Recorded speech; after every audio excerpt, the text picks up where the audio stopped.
Welcome to USA Global TV and Radio, where our mission is to provide education, entertainment, hope, and inspiration.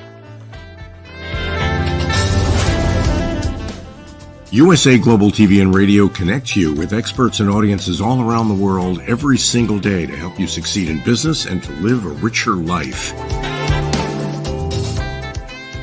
Visit us at USAGlobalTV.com to learn about career and life-changing training and mentoring programs like the Listening Mentor.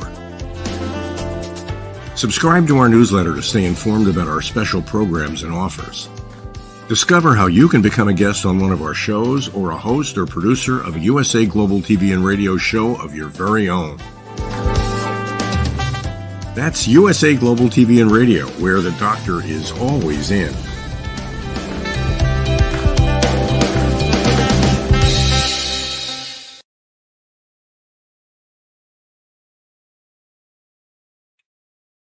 Good morning, good afternoon, good evening. Red O'Loughlin here on the Wise Ones on USA Global TV and Radio Network. This is truly a worldwide audience, and today we have a very successful author, speaker, coach, change management expert. Anyway, Kendra Dodd, please join us. Hi. Howdy Thank there. you so much for having me. You're an author, you're a speaker, or you're all sorts of things. Let's start with the author part and kind of wind our way back into your business, because there's a lot of stuff in your business that I really would like to get into. So you wrote a book 3 years ago, Perspectives. Tell us about it.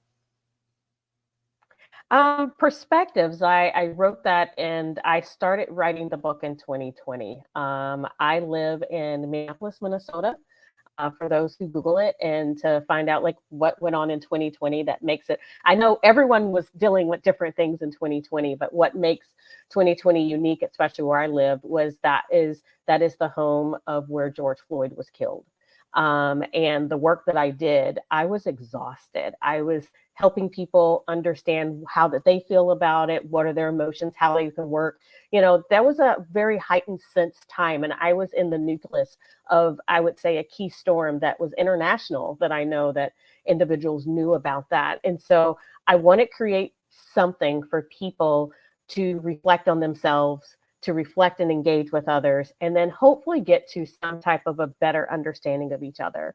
And so my goal isn't to change people's minds. My goal is to broaden their understanding and experience, right? To go abroad within their own silos. And so Perspectives was created. It's an interactive. So if you've never written in a book, it is made to write, to highlight, to engage. So it's definitely a book. People say call it a book, but it's a journal-like essence, where the first part is you're getting to know yourself. The middle part is knowing where conflict, minor or major, could arise with others. And then there's case studies of how then and action plans. So it's really, it's a deep dive, but it's something that I found that people said was a need that I wanted to create. And honestly, I go through it myself and go through it. I have friends that are in customer service, or people in customer service, they're not all friends, that have engaged with me, and they say they keep it on their desk to go through things of how to deal with interactions that may not be favorable all the time. So that's a you know, as short as I could, a little bit about my book. Okay, so a situation occurred, you documented it, and it helps others. And that's a major accomplishment, especially when COVID started. Now you have a different international aspect, because you were there, you had a major problem that occurred, and on top of that, the rest of the world wasn't the same. No. And so I can just imagine how much extra stress and complexity the COVID situation brought to bear. Yes, absolutely. I think if you can imagine that, there were people that were entering our location, the area in which we lived at the time. And there were things that, of course, you didn't see on news. You can't, you know, and media and how you trusted. And so there were things that I was encountering, even in the suburbs in which I live. And then there's still residual from it. There's still buildings that are burnt, like that precinct is still burnt down.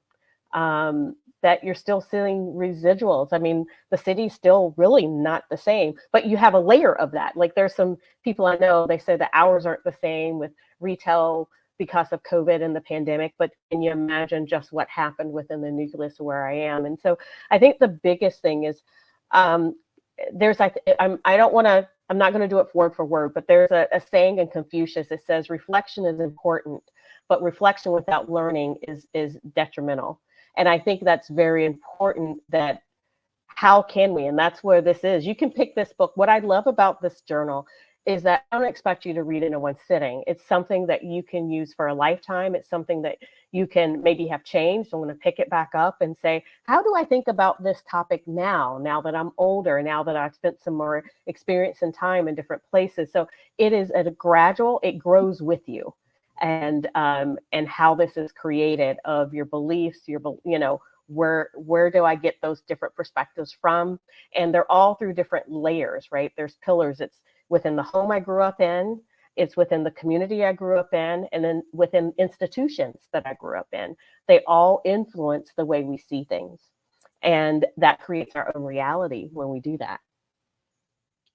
Now, did you have your business before COVID, or is the writing of the book the result of your company? Oh, no, I had it before COVID, and that's why it was so exhausting, is that I worked on conflict resolutions, I worked on teams, I worked on leadership. So that was what I worked with. So when teams were coming to me, they had a heightened sense of conflict resolution, resolve that they were trying to create because of all the things that were occurring. And so that's where it came from, because my clients, because I already had my organization, I've had my organization now for about 13 years. So You're talking, I was about 8 years in, and that's where it came from, because of the needs of my clients. Okay, conflict resolution is a very tough way to work. Yes. Some of the companies I've worked in, it seems an impossible task.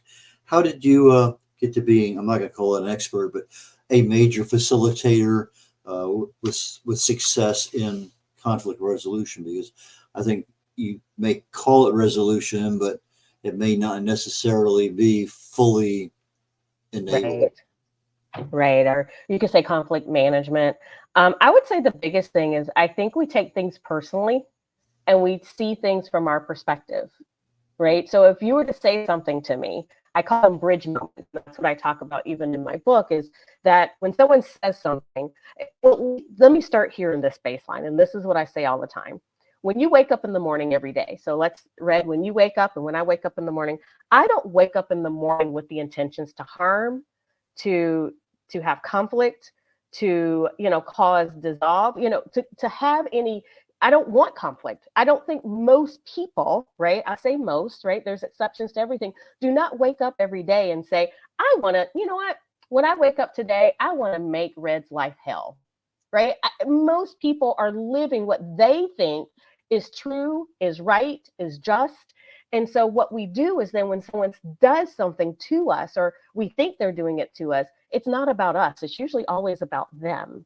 And we have to find a way of slow down our knee jerk of being offended, and realizing that, hey, and giving them grace. Okay, I'm going to give them a grace and let me lean in conversation. So even in the book, I have a 4-step process. I call it the SEED method, SEED, of how do you engage? It's situation, how do I feel about it? So evaluate my feelings, and then empathize what that person's feeling, and then make a decision. And that's the discussion and communication.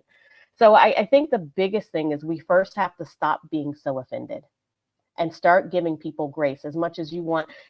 It's kind of like the golden rule. It's not. So it's the golden and the platinum rule. So the golden rule is treat people the way they want to be treated, but the platinum rule, treat people the way you want to be treated, and the platinum rule is treating people the way they want to be treated.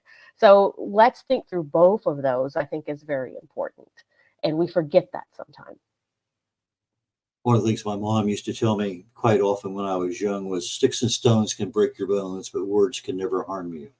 Yes. And something it's been implanted in my brain 100 times or more. That's just the way I look at things. But I like Bill O'Reilly's little comment he makes quite often, is that people believe what they want to believe.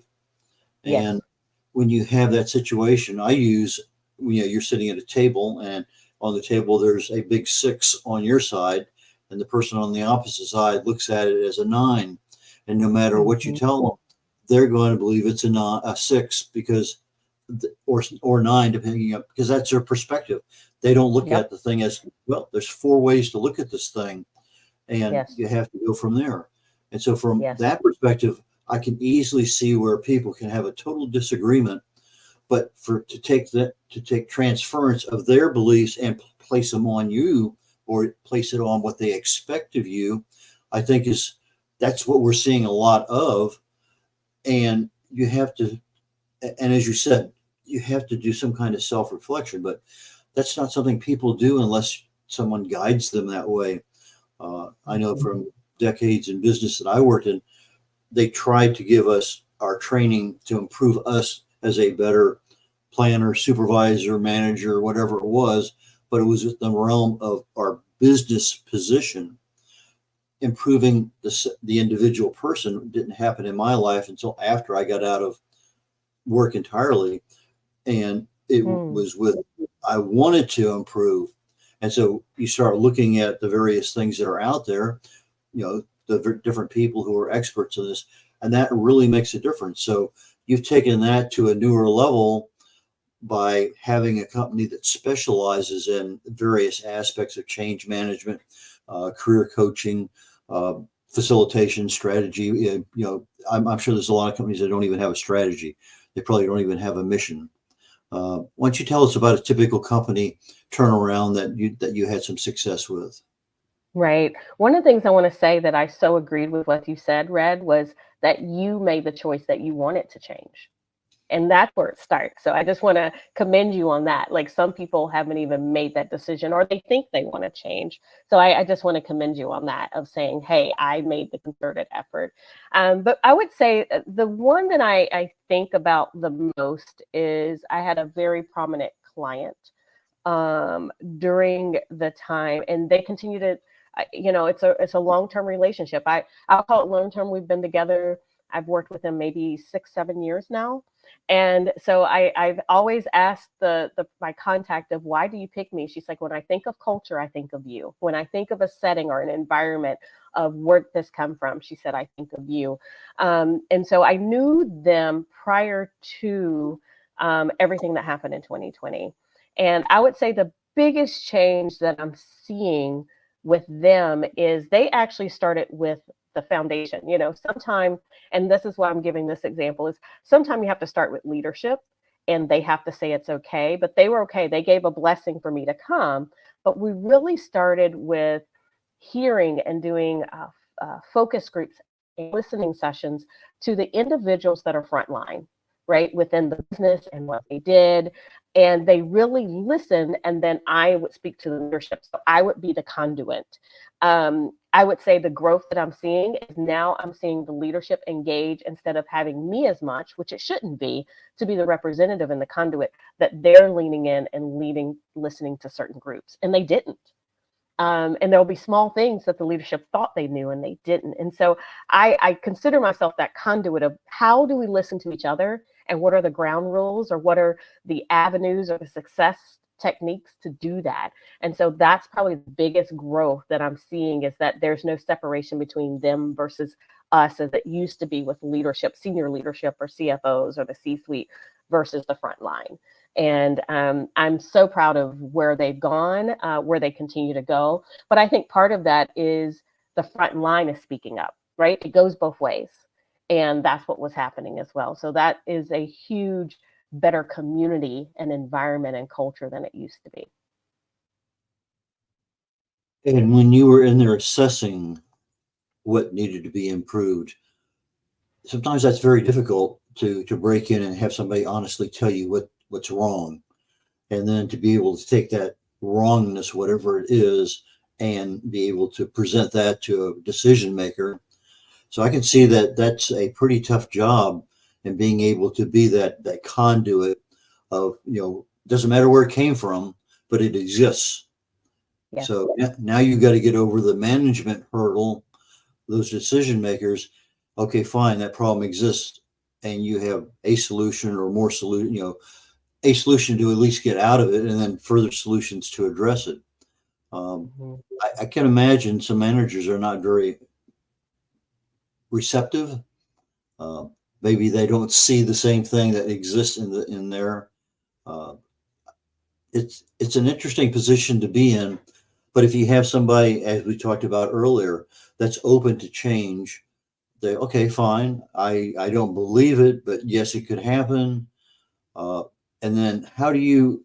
I mean, you have to be very tactful and diplomatic when you're telling somebody they have an ugly baby. It just that's Yes, I would say that here's the irony of that, Red, is yes and no.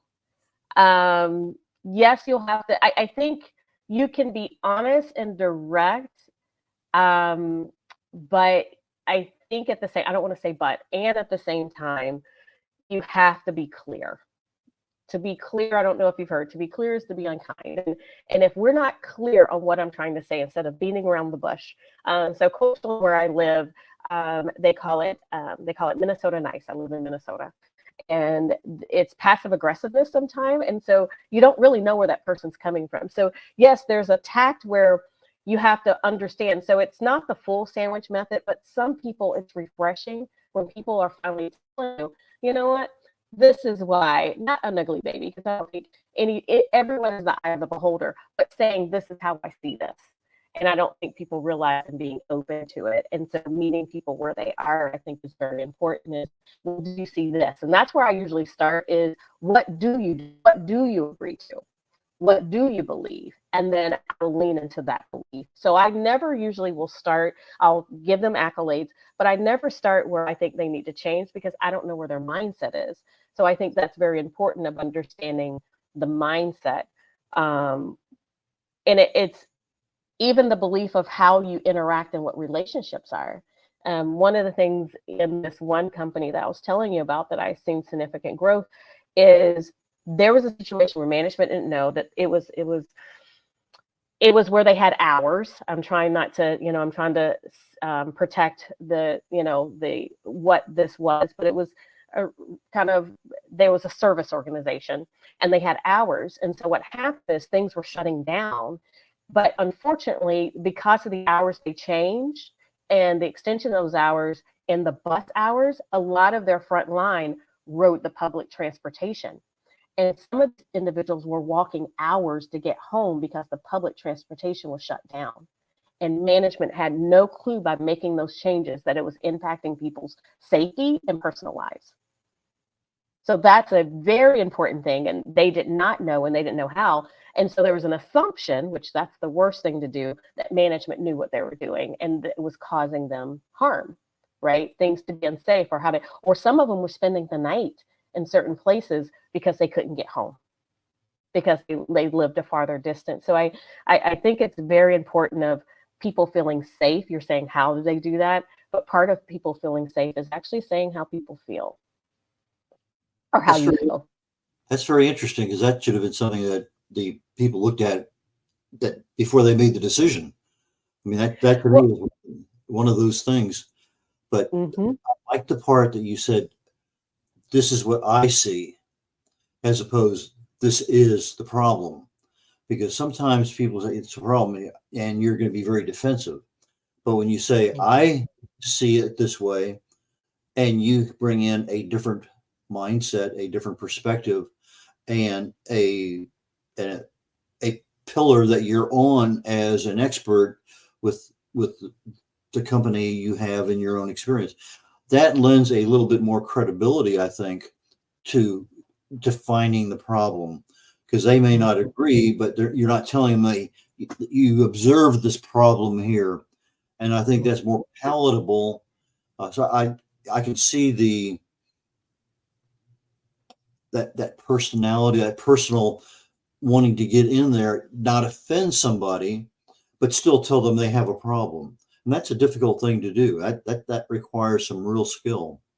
So no, thank you for being aware of that. Yeah, no, it is a challenge. I think one of the things that we realize too is, by nature, we try to figure out where do we fit in design. So even with the leadership I really made sure I heard everyone's voice.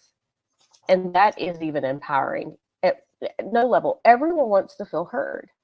And everyone had, no, I think the best way to say is everyone has a voice, but everyone is not heard. And how do we do that? And I have some assessments that I have done. I'm licensed with an organization that I help with, and it helps with giving an assessment of certain personalities yield to certain things, certain personalities get along. And so that helps with my team building and training as well, to have a validated assessment test, right? On I would say our tendencies. Right? We all have certain tendencies, but we all have the ability to change our behavior from those tendencies. And that's what we have to learn, that we all have the power to change if we want to.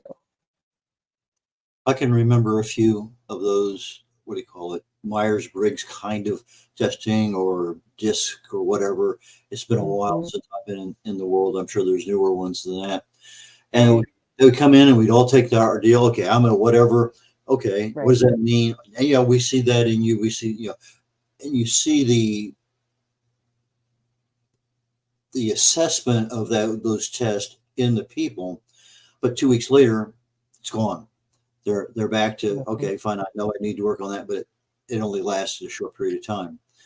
And that happens a lot, particularly when you're trying to change something, add a new product, add a new service.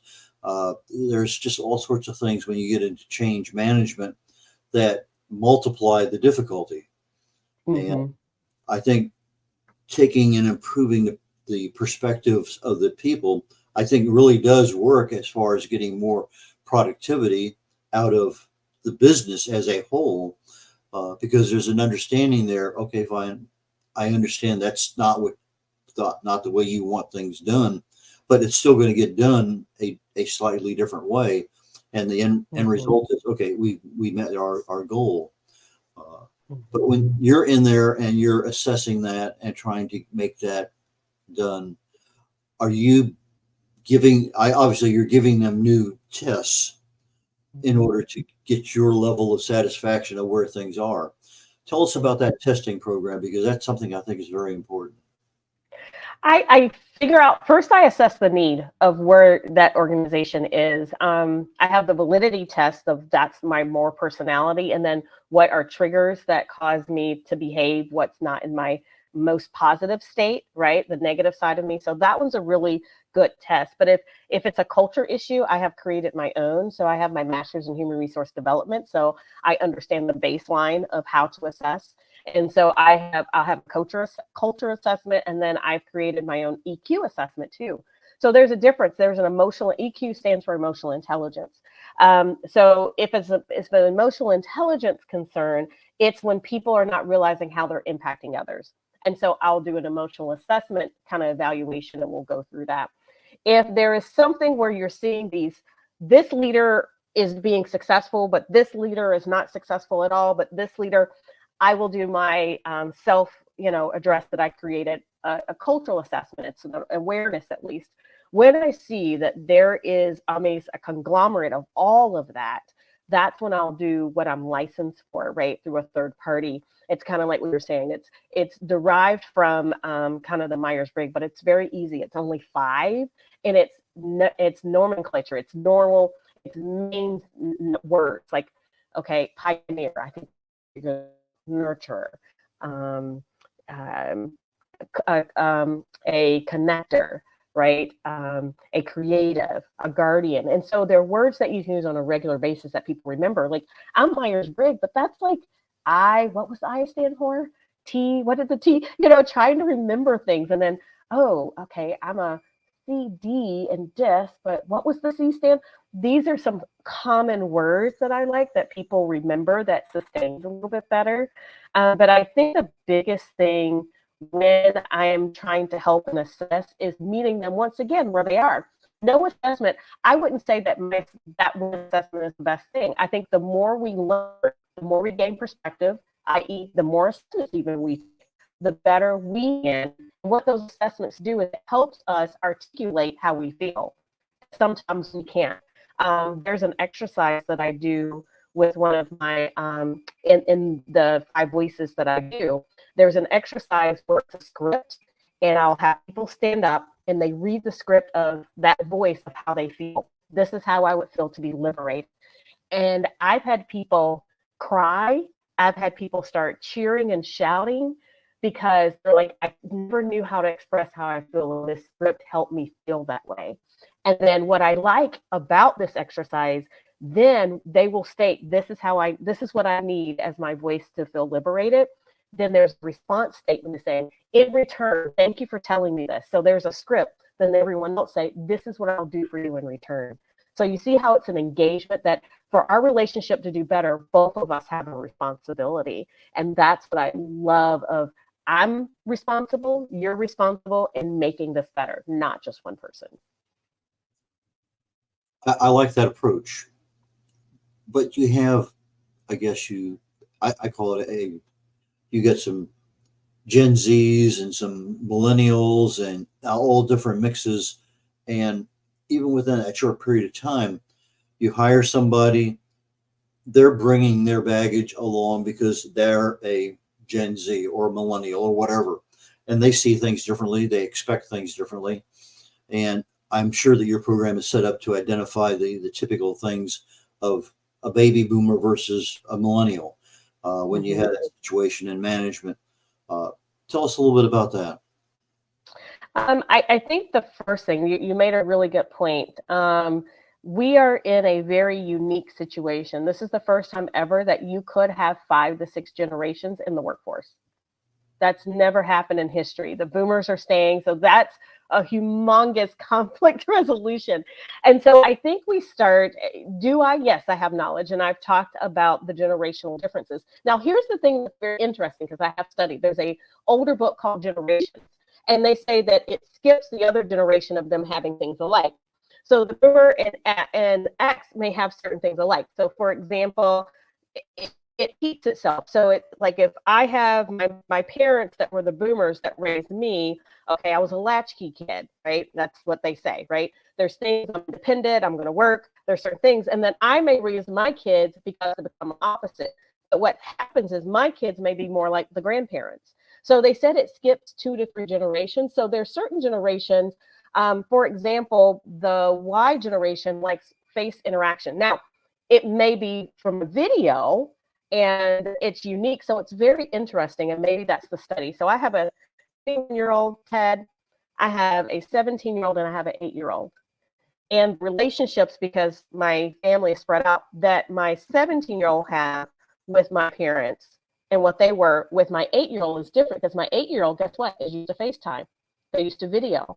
They're used to wanting to see an interaction. So I try to look at the similarities first before the differences. And so that's what I try to lean into, right? Instead of talking about, well, you millennials, and people even are putting millennials in the wrong, great, millennials are managers now. They still think they don't even understand the different generations. But the things I try to find is, what are the similarities? Let's lean on that and then lead to the differences like I talked about before. I like that. That makes a lot of sense, because you're telling somebody they have a beautiful baby, whether it is or isn't, doesn't matter. But you're reacting to the positive side that you want to connect with and eventually make a change, even if it's incremental. But once you get that confidence in the other person, that they have credibility, and they say, hey, if you do just this thing here, it's a little different, but it's something that's expected, and something to make the company and your life a lot better. So I like that approach a lot. So you get in there and you can work with companies. You also work with people. You're a life coach, career coach. Tell us a little bit about that side of your business. This has been a fun, evolving part of this. What I realize with my coaching business and my career business, that there's one interesting key thread with my clients that I have.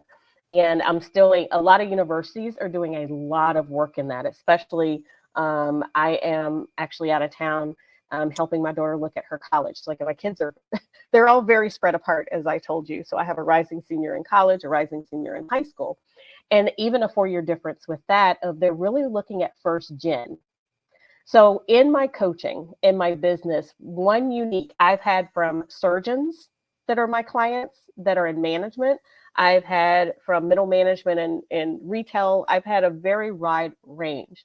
Now, what's been very interesting is they may be first generation within their career, meaning they don't have anyone to help, to coach, to mentor, to guide, to sponsor them within the avenues of understanding that culture and that environment. So I have someone, oh my gosh, I had her for 2 years, an amazing client. She came from education. Her family was from education, and now she's in nonprofit. And she was struggling. She was a great leader. She had compassion, but she didn't know how to lead within that culture.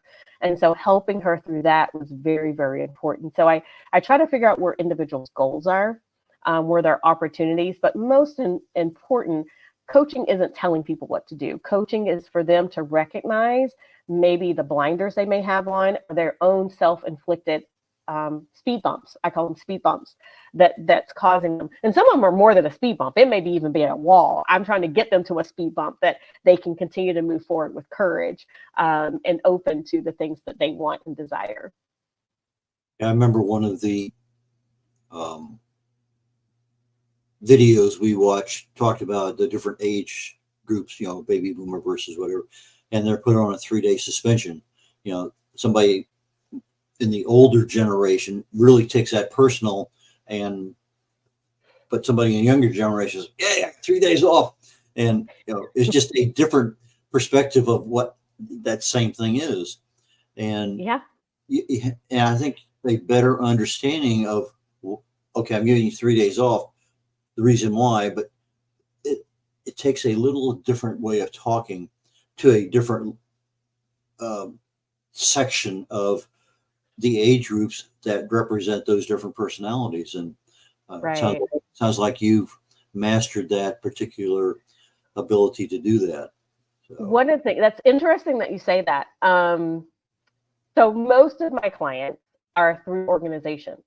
So they're being recommended or thought through. And I will tell you, the boomers are they're even the millennials, the older groups that maybe their manager recommended that they have a career coach, right? Or executive coach.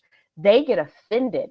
Now, here's the thing. The companies are paying money to have me, but they think it's a negative thing that they're giving them a coach. They see it as, what am I doing wrong? Am I about to get fired? I'm like, they're about to get fired and they're spending money on you. So it's just so very interesting where the younger generation, some of them saying, well, I heard that if I become this level, then I can get in a coach. So they're going to their boss saying, I deserve my coach that I saw on my, handbook. And so it is very interesting. And then how we navigate through that perspective of coaching or getting help or understanding the need of that. And so you're making me think of even that's a challenge when I start new relationships, depending on what generation they're in. I know late in my corporate career, I started getting involved in different books that people said, hey, you really need to read this. And then you read something and you say, yeah, that really applies to my company. But for whatever reason, our bosses should read this book, but it never happens. Now, there are some that will. You kind of mention it and the next level. But that to me kind of opened the door for a mentor. Okay, fine. I get his books, whatever. And then later on, you can go to YouTube and actually get, that's what he says when he speaks. So there's mentoring opportunities out there for free. But again, as you say, that really doesn't develop very well on its own unless there's some level of, I want to improve. And that takes a long time for somebody to come to that decision. So as a younger person, that is not even in their world for another decade or two, because they don't understand as I see it, their place in the company. So if they get that degree, if they do this, they get that certification, that gives them more credibility, so that it gives them an opportunity really to grow, but maybe grow outside that company.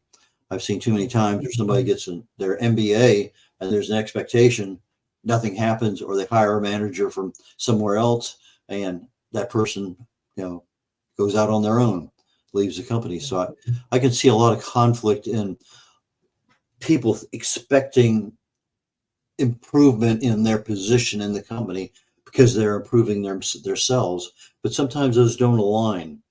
Have you come across those kinds of situations?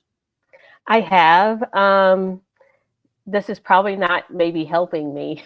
I have one client that's been one of my longest standing clients that I do provide coaching, is that when we hit that and when we evaluate, well, the first thing that I noticed that I've changed a lot, I've been doing my business for over 10 years now, is that I used to go by sessions, and a lot of coaches still go by sessions. We're going to do 12 sessions, right? And what I realize is that people then won't wait, they won't do it, and they think it's about the sessions that make the evolution of change, and it's not. It's the time, right?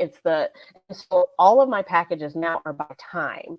So I went from sessions to, then I went to 6 months, 9 months, and really most of my packages are 9 to 12 months, really. I'll do 6 months, and then I'll do a 3 month. And if I do an extension, I'll do it by month. I'll do, 3 months, because it takes time, because we go 2 steps forward. Some people may say, I go 2 steps forwards to go 3 steps forward to go 2 steps back. Well, you're still moving, but we are human nature. It takes practice. It takes experience. It takes out of what we're doing. So that is the first thing that I look at. But also with people, like what you were saying, of how then do I help them navigate? There's always homework. I want to see how much their stake is in the game of doing work. Now, it's by what they have, right? Whatever challenge, okay, this is what I want you to work on, and this is when we're going to meet again. And sometimes the first few months, I might meet them every week. It depends on how challenged they are. We might meet every 3 days, and then it will lessen by time. But that's another reason why I have my coaching sessions by time and not by sessions, because I'm here to grow with you. And we don't know where that maybe roadblock or that self-fulfilling prophecy or limiting belief will limit us from being better than what we want to be. Well, Kendra, we're almost at the end of the show here. Oh, no. Yes, it is. The time goes so fast when you're having fun. Yeah. I think you pretty much described what you can do and how you help people. So who's a good client for you, and how do they get in touch with you? All right. Thank you. Really a good client for me is someone, I would say, that has the potential or want to do better. You have to have the mindset. I am not going to convince you that you can do better. I am going to help if you are self-aware, saying, I do want to change. I want someone to be honest, but I'm willing to do the work. Those are my best clients. And I've had a range of that. It took me a while to say that's what I want. I want someone that's needing improvement, and whatever level that is. And so what I've seen too is maybe it's not a fit. Some of my clients, a lot of them realize that what the environment they're in is not healthy for them, and they've left. So that's the type of client. It's a person, let's say it's a team. Like, you know what, my team's struggling. I have a new team. I don't know what's going on, or with a group. I would love for us to get along better. And so that is another thing in which you can do. And so you can reach me at info@kendradodd.com. That's my email, and sit through the info, or you can go to my website. So as they're showing is www.kendradodd.com. Part of my organization was fulfilled to be. And so I do have some partners that help me and that we can navigate together. But my ideal client is really those who are seeking to do the work. So thank you so much. This has been so much fun. The time went by so fast. Okay, for those people in our audio audience that will not be able to view the video part, www.kendraq.dodd. So it's KENDRAQ .dodd.com, and to reach her is info@kendraq.com. So KENDRAQ.dodd.com. And so, Kendra, it's been super nice having you here today. I look forward to catching you on this program in the future, or one of the other ones we have. So thank you very much, and I wish you the best. And thank you so much. I enjoyed this conversation. Thank you. And closing out, Red O'Laughlin here on the Wise Ones on USA Global TV and Radio Network. But before I leave, I want to be able to highlight the fact that the USA Global TV and Radio Network has a couple of YouTube channels, and we are trying to build up one of the ones so we can get 100,000. So on the slides we have today, it says we 38,000. We're looking goal of 100,000, and then we're trying to do that same on a slightly different YouTube channel.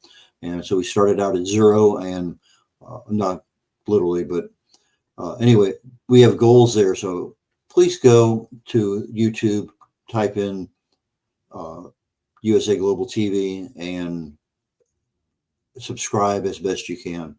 So anything else I can think of? No. So I think I'm going to declare this program finished, and we will catch you next week. I look forward to seeing you. Bye now.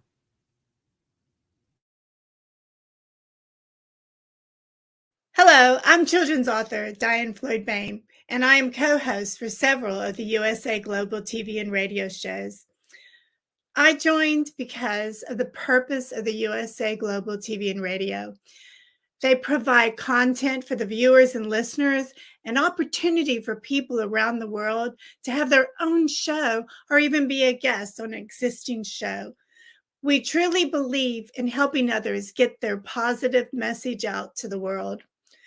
We also have the opportunity for the listeners. You can watch on several platforms, and on YouTube, you can ask questions and even give a comment. We absolutely love it.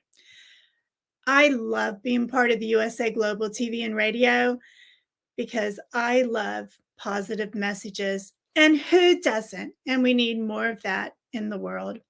We are a family, and we hope you will join us and become part of the family too.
USA Global TV and Radio proudly presents Unstoppable Podcast. No matter where you are right now or what circumstances you face, lasting success is within your reach. Starring Ralph Graves Jr., author of the book Unstoppable. Ralph is a pastor, transformational speaker, and consultant. Follow Ralph on social media at Ralph Graves Jr. Unstoppable Podcast Wednesdays on USA Global TV and Radio. You are unstoppable.